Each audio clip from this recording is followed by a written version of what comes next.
DeepSeek is getting banned, as President Trump found a way to crush Shein and Temu. And China is one step closer to nuclear fusion.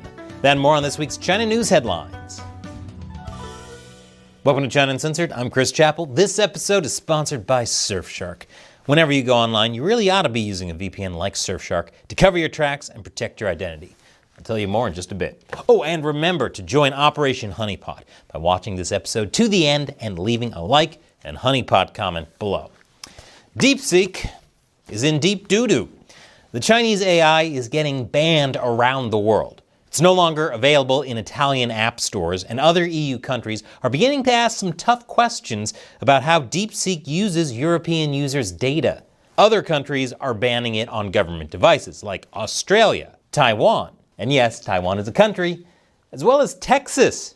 And yes, Texas is a country. US lawmakers are pushing to make the DeepSeek ban federal, which is probably a good idea since apparently Pentagon staff were using it for days before the higher-ups finally blocked it, which means China had access to their computers. The war with China is going great.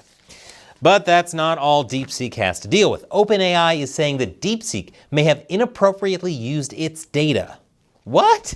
China engaging in intellectual theft? Next you're going to tell me Xi Jinping's pants are too high. Just right.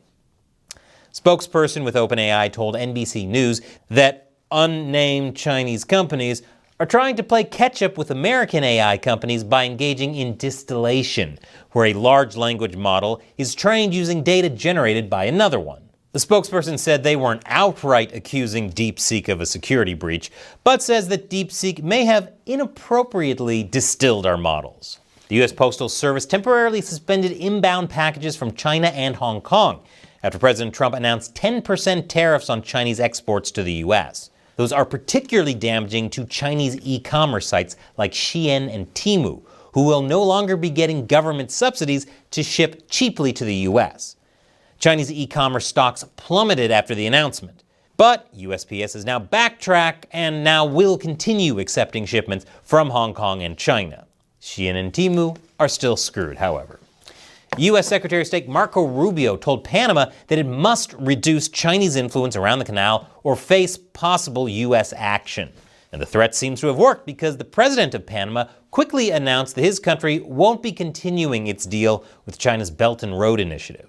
Though I'm not sure if it's because of convincing from Rubio or because they woke up and finally realized, oh God, why did we ever get involved in that scam?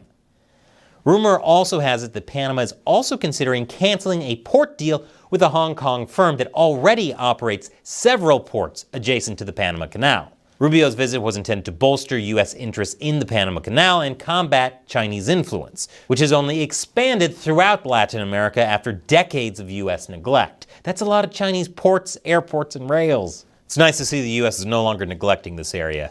I can't believe they've been sleeping on it for so long. Well, maybe I can believe them sleeping on it the last 4 years. And after the break, spies, spies, and more spies. Welcome back. The Philippines has busted a Chinese spy ring that was targeting U.S. and allied military infrastructure using LiDAR, which can potentially map, well, anything, including joint military bases. Filipino security officials arrested 5 Chinese nationals as part of an investigation into a wider spy ring, which I'm sure is in no way whatsoever connected to an upcoming joint military exercise involving the US, Japan, Australia, and the Philippines. But these arrests are just the latest Chinese spies caught by the Philippines. On January 20th, the Philippines National Bureau of Investigation announced the arrest of Deng Yuanqing, a Chinese national and graduate of the People's Liberation Army University of Science and Technology, along with 2 Filipino residents. They were caught driving around critical infrastructure and joint U.S.-Philippine military installations in a car containing a range of surveillance and communications equipment, including, wait for it, LiDAR. It's not just the Philippines arresting Chinese spies, though. Now this is a trend I can get behind. How can we make it a TikTok challenge? The U.S. has indicted and arrested a former Federal Reserve advisor for alleged espionage and dealings with China.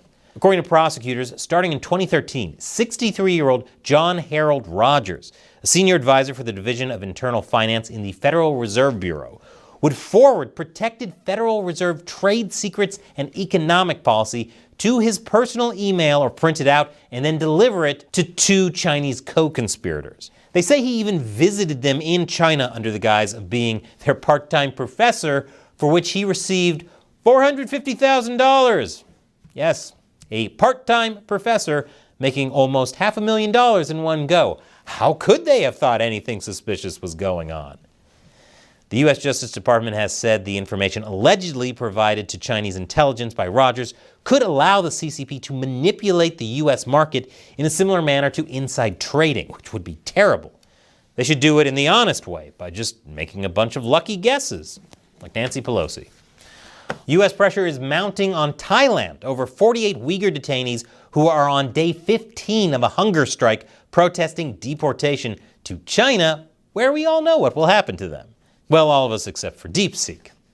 A U.S. State Department spokesperson told Voice of America that it's deeply concerned about the case and following the situation closely. Now, last Wednesday, the Chinese embassy in Bangkok claimed the Uyghurs were actually terrorists. But the 48 hunger strikers, along with more than 300 other Uyghur migrants, were detained traveling through Thailand on their way to Malaysia, using human trafficking routes from southern China's Yunnan province to escape Xinjiang. Of the 300 others captured, some 109 were deported back to China in 2015, sparking international outrage. Their fate remains unknown even a decade later. The rest have been in Bangkok's immigration detention center since 2014. You know it's bad when they'd rather stay in a Thai prison than go back to China. Thailand and China are celebrating 50 years of ties this year, and Bangkok has grown closer to Beijing over the years for economic reasons. In fact, the Thai Prime Minister is currently on a 4-day trip to China to deepen ties. The Thai Foreign Ministry has so far claimed that no decision has been made on the issue of Uyghur repatriation. But detained Uyghurs in other countries, such as Malaysia, have been deported back to the CCP. Because sure, you could do the decent thing and take a stand on an authoritarian regime's genocide, but money is cool too, I guess.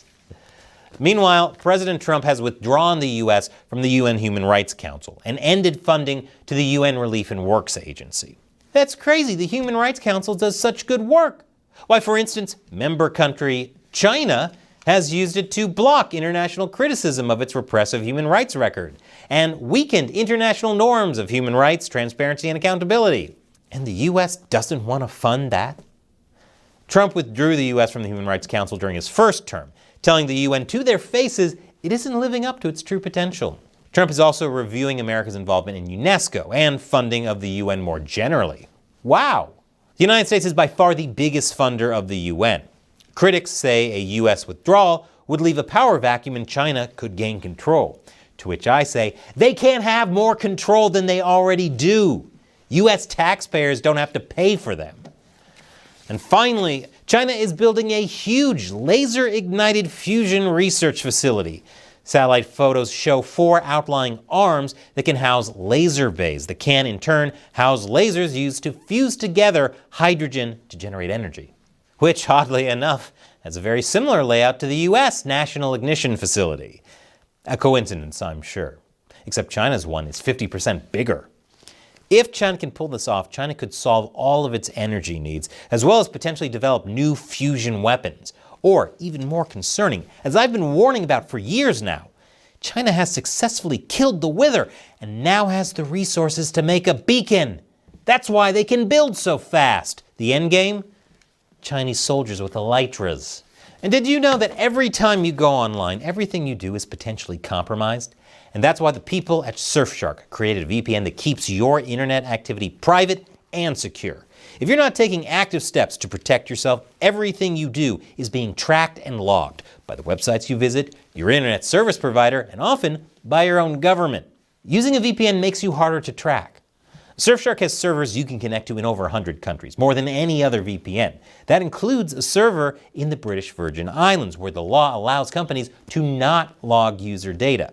In fact, PC Mag rated Surfshark Editor's Choice for the best VPN for privacy and security. So check out Surfshark. With just one Surfshark account, you can connect as many devices as you want. It also comes with a 30-day money-back guarantee. So try out Surfshark risk-free. Go to surfshark.com/uncensored to get up to 4 months extra. That's surfshark.com/uncensored. The link is in the description below. And before you go, check out the latest episode of my new show, Deep Thoughts While Gaming, about the just-released Kingdom Come Deliverance 2. Once again, I'm Chris Chappell. See you next time.